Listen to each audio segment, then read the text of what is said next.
Okay, so we will be continuing with Varman dynasty, and we stopped at Mahendra Varman in the last class.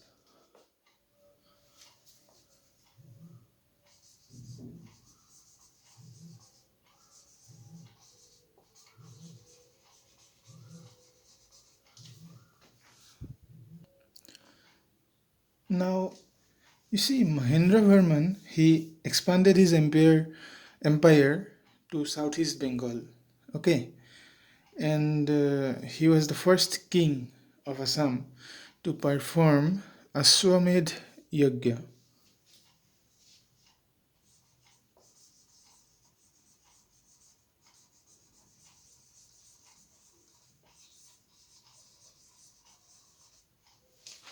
Okay, and he expanded his empire to southeast of Bengal.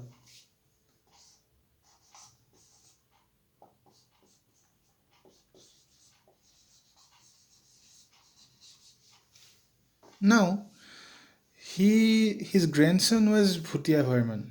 Okay,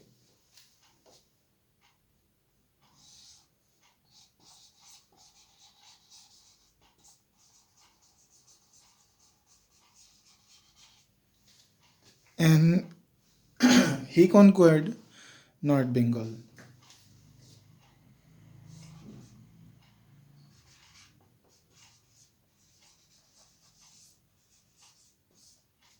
And North Bengal was also called as Pundravarthana.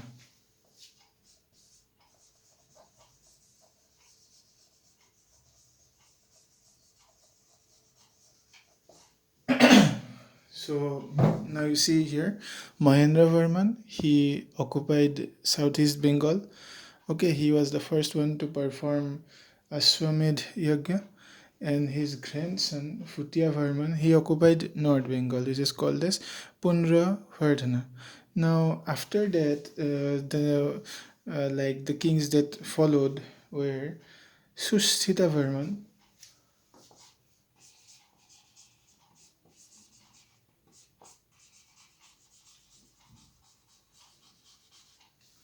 Okay, and he suffered a defeat at the hands of Mahasen Gupta.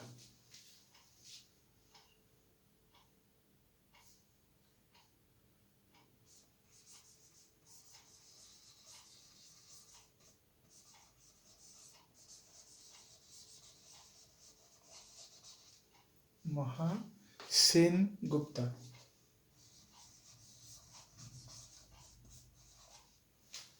Okay, now you see Mahendra Varman he occupied up to southeast Bengal.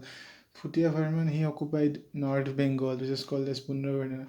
Then Susthita Varman, when he got defeated by Mahasen Gupta, he lost North Bengal. Okay, that means he lost Punravardhan.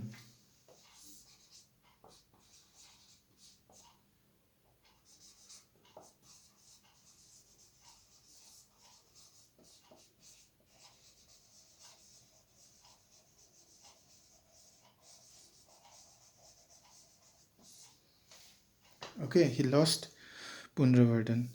Now, Mahendra Varman, again right here like this, conquered.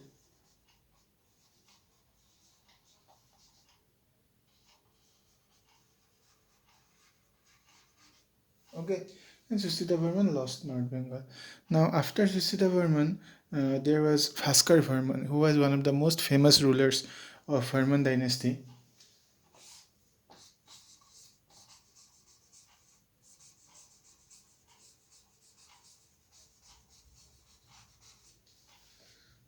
Okay, Bhaskar Varman. Now, his tenure was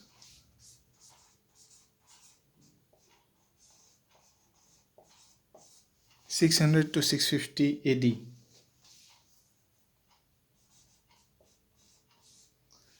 Okay, so he was the most powerful king of the Varman dynasty. Now, Bhaskar Varman was a person who made alliance with Harshavardhan. Okay, he made alliance with a famous king Harshavardhan.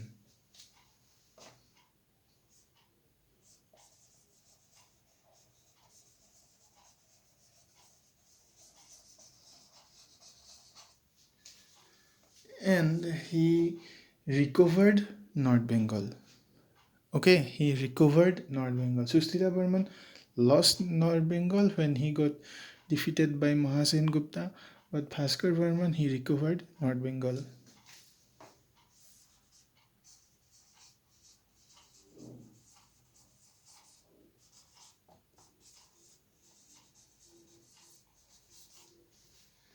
Okay, and he also bought places like Goda, okay, then Sylhet and Tripura, okay.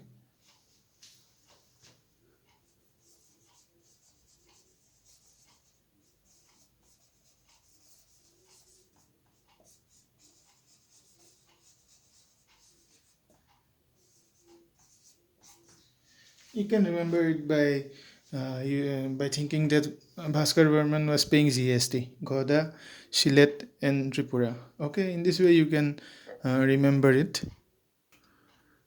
And he was also, since he was the most powerful, that in this Southeast Bengal was also under his control.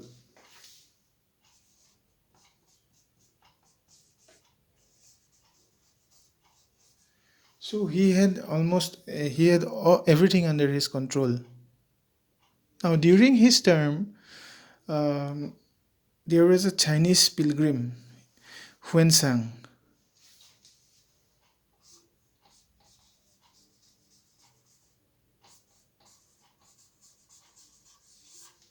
He visited Bhaskar Varman, um, in 643 AD.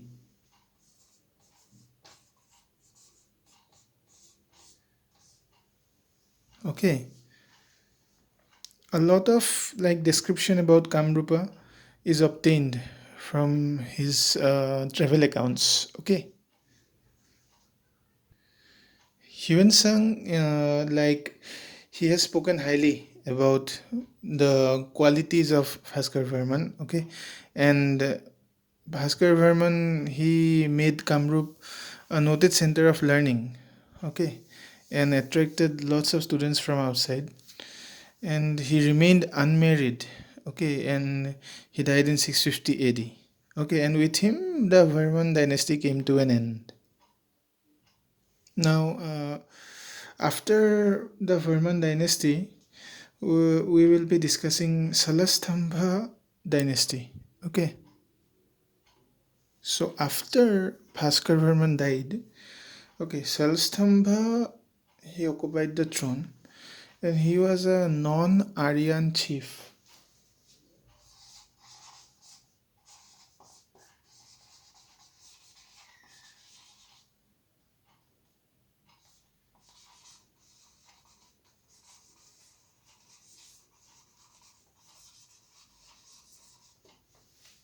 He was a non-Aryan chief. Now, his period was tentatively placed between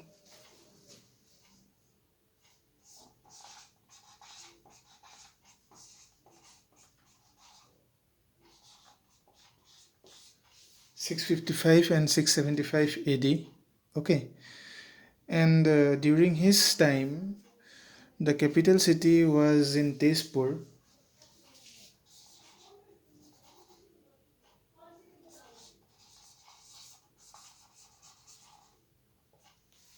And it was called as Haru Peshwara. Okay, during his time.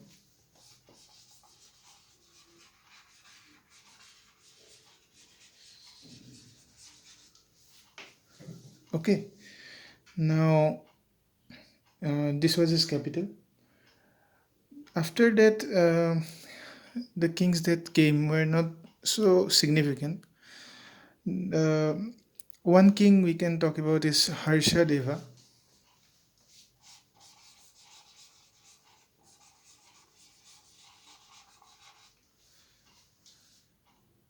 His period was between 725 to 750 AD.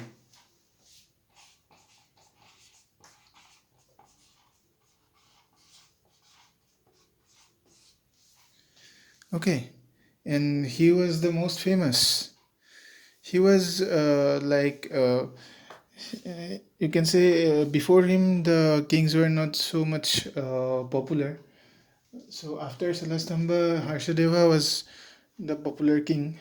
Okay, now after him there was the great grandson of Harshadeva. Okay, who was called as Pralambha.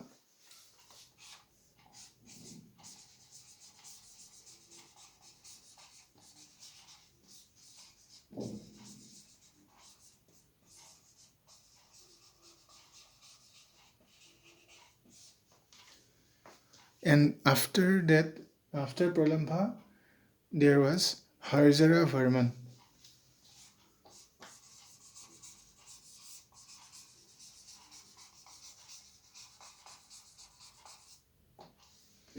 Okay, he was also a famous ruler.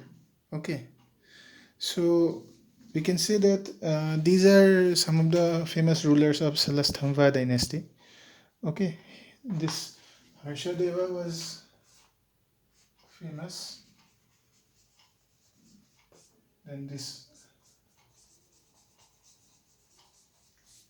Harjara Varman was also famous.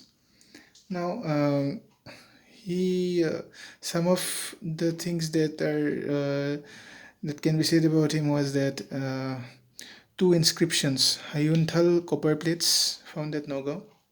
Okay, then Tezpur rock epigraph. All these things were in the time of Harjara Varman, and we can write it down. That will be like easy to remember then.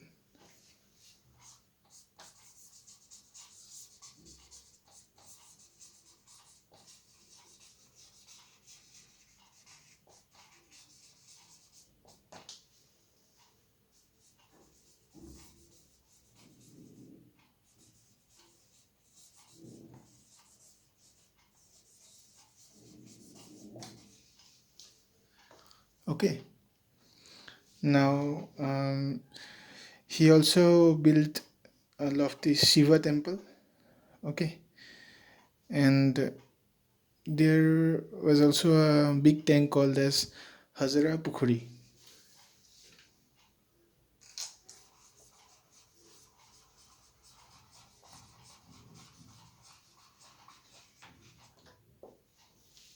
Okay, and the last king of Salastambha dynasty was Tiak Singh.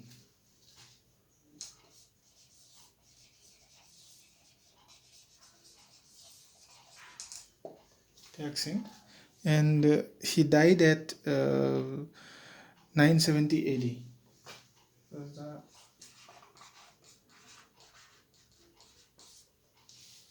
He was the last king, Tiak Singh. Now you see, there I did not make any trick. Okay, you can just see that most of the terms are coming from each. You see, Salastambha, obviously Salastambha is the founder. There is not much difficulty to remember this one. After that, his capital was Harupeswara H. Tezpur. Then again Harshadeva H. Okay, after that there is one called as Pralambha, great grandson. You have to remember it. Obviously, some bit of work you have to do. Now, after that again H. Harjara Varman. Then Hayunthal copper plates. Then Harjara Pukhuri. Okay, Harjara Pukhuri was in the time of Harjara Varman. After that, Tiak Singh. So, after Salastambha, okay, most of the names start with H. Okay, Tezpur of epigraph. That means this Tezpur is also like Harupeswara, H only. Okay, so